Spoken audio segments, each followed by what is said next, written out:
Welcome into the Energy Tech Podcast presented by OpSite Energy. Today we're filming live from ENTELEC 2026, and we are excited to welcome Richard Nation, recognized as a lifetime member with over 25 years of service for ENTELEC. Guys, welcome to Galveston. Oh, hey, Jeff. It is good to be here. I'm your co-host, Mike Flores, with the Energy Tech Podcast, live here in Galveston, Texas, as part of ENTELEC 2026.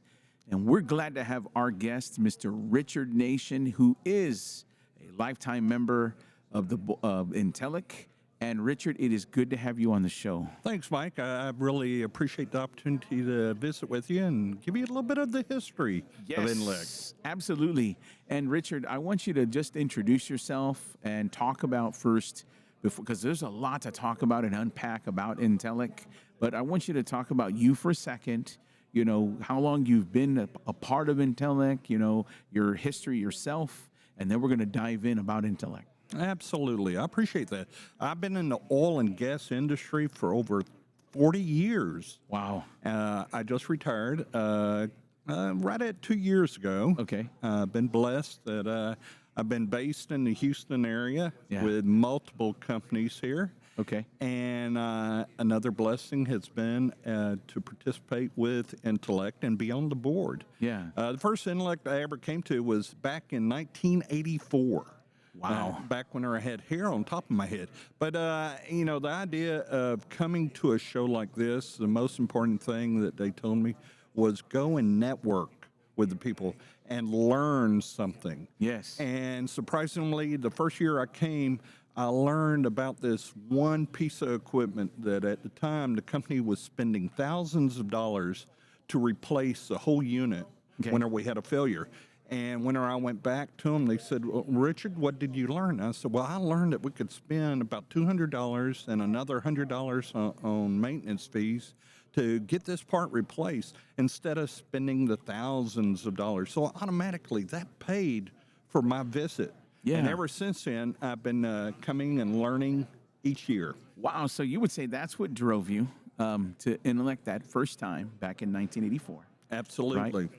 Was that, and let me ask you, when you did that and you saw not just the savings of money, because I think you're right, I think that benefits a company, but what else have you learned just from that, right? So you've got this money savings, and when I see ENTELEC, I see lots of training, lots of opportunity. What does that look like from 1984 to this year in 2026? Well, every year you'll see where the technology has changed and improved. And a lot of the associate vendors who come to the show have come and gone. Some of them have combined. We get a new flock, it seems like, occasionally. Right. But the idea is, and most importantly, the networking. Whenever you look at it, whether you're a corporate member or you're an associate member, you look at the others as, one, they're your competitor. You're trying to outdo them, truthfully. But at the same time, they're your comrades. The idea that we can learn from each other. Yeah. Don't try to repeat mistakes. Learn from each other and grow. And there's an opportunity for us to work together. Yes. And provide even something better for the community, for the association. Let me say that through my 27 years of being on the board, and I was every member, every position on the board. Okay. And it was a learning experience because not only did I learn about the technology and about the people and about the problems and the things that we tried to take care of daily, it is an opportunity to become a better person overall. Yes. And as the idea in the most recent years, we've used the term community. All those members of ENTELEC are a part of a community. Yes. And the only way we can get better is if we help one another out. No, I think you bring that, and you know, you see that when you're here at the show. Of course, lots of community, lots of education, you know, lots of learning. If you had to look back at your time when you first started in 1984, you used the word learn something. You know, if you had to look back now and you look at today, What do you think has been just a massive improvement over that time in terms of learning? Truthfully, the idea of most recently, we take it for granted that you understand and you learn something. Yeah. We have become a society of plug and play. Okay. Yeah. And unfortunately, a lot of the troubleshooting and the idea of analyzing and so forth, they try to throw that out the window, but you can't completely do that. You need to have a basic understanding of the philosophy of taking care of things. And the more that you know, and what is a better teacher than those that have already experienced that, have gone through that, and sharing that with others? Through Intellect, the training sessions that we used to have, they were more formalized, where it was new people coming into the industry could come here and be mentored. Got it. But we got to the point probably 20 years ago or so where a lot of those that had the information, that knew what was going on, either retired or moved on. Yeah. And so we lost a lot of knowledge at that time. The idea is that we want to pass that knowledge on. Yes. And that's what this industry does. This association is a help for the industry to pass that information on without it being lost. Yes. And so, Richard, I have a couple of things I want to ask you. What is the meaning behind intellect? Where did that come from? Because, I came and first I was mispronouncing it. So, I would say Intelec, and then I was corrected. No, it's intellect. Some people throw the T on the end, but give us that and give me a bit of an origin, because I really want to ask you now that we've got your time. Absolutely. A lot of people look at me and say, well, you've been here the whole time and everything. Well, unfortunately, I haven't been given that opportunity for it. It has been around for 98 years. It started back in 1928. Yeah. And the reason it really started was because the telegraph operators for the poles for the telegraphs, they got banded together to figure out how they were going to support it and maintain those poles. But Right. it has progressed to what it is today. All the different philosophies, technologies have joined in. The original name that it went by was PIEA, Petroleum Industrial Electrical Association. Okay. But in the mid-'70s, they changed the name to what it is today, Intellect. Right. Now, I told you how I pronounce it, and that Yes. way I was, told how it was. But you're asking someone that I'm not guaranteeing that we're pronouncing it correctly. No. But at the same time, Intellect is association for all the industry supporting areas of SCADA, automation, Yes. telecommunications. It used to have a lot of the satellite and all the different areas that fit in together, helping the industry. Yes. The changes in philosophy, not only do you have to keep that in mind, but you have to take care of the older philosophy, the older technology that we Yes. have out there. And it's a blend of the two. It will always be a blend of the two. The one thing I learned over my 40-plus years in the industry is that the oil industry, the gas industry, we don't just throw out the baby with the bathwater. Yes. You're going to do it sparingly, and you're going to do it economically.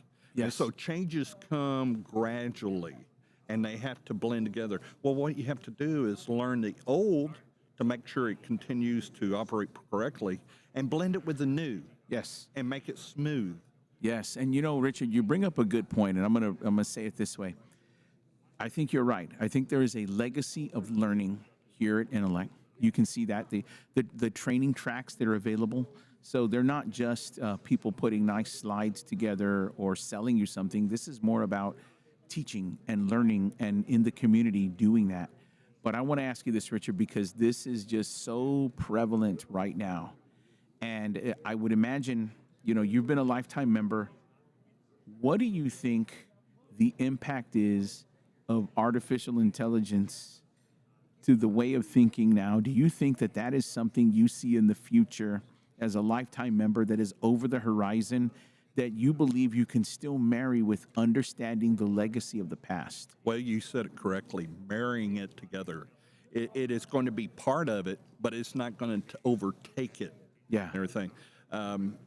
Just like whenever you look, we have computers, we have programs, so forth, but you have to have man intervention. Yes. Making sure that the selections and decisions that are made are going to be safe, Yes. economic, and basically for the benefit of the company and making sure that everyone goes home safely. With all that in mind and everything, it's a lot easier to use a helping hand, have an AI assist you with your decisions, than it is for me to sit here and say, well, let's go back through my brain. Let's try to figure out what I did back 20 to 30 years ago and everything. I can get an answer overnight, instantly, not even overnight. Yes. Where if you relied on me or a group of teams to do that, it may take weeks. Yes. So time-wise, it's a time saver, and it could basically save, money and people down the road. Right. So I'm hearing from you, which is I think is that I hear from lots of folks in lots of industries, is that it's an augmentation. It helps you. Yes. So you're not seeing it as no. Let's stick to some legacy. What I'm hearing from you, Richard, is the growth of the ENTELEC community with leveraging AI and creating this marriage where things have guardrails and you're augmented by artificial intelligence. Right. I think that's what I'm hearing. Exactly. And truthfully, whenever you look at it down the road, the history that someone that has the knowledge, the experience with it, they may know something that AI will be different just because the way that it functions. Yes. And due to their experience, could be even more beneficial. Yes. Not saying AI would give a wrong answer. Right. It's just that the answer they know from their experience would be more beneficial. Yes. Richard, I do want to ask you this because we've got your time here. I think this is a chance to ask.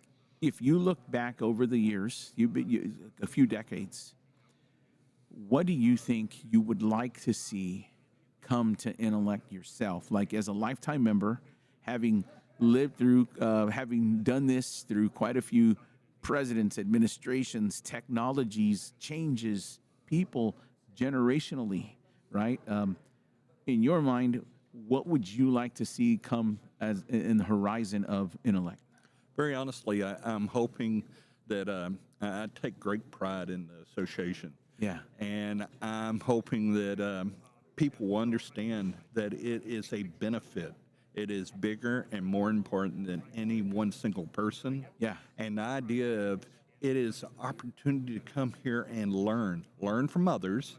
Yes. And also get the chance of seeing what maybe be a future door for you in different avenues. The idea is that we are a small group with big opportunities ahead of us. I like that.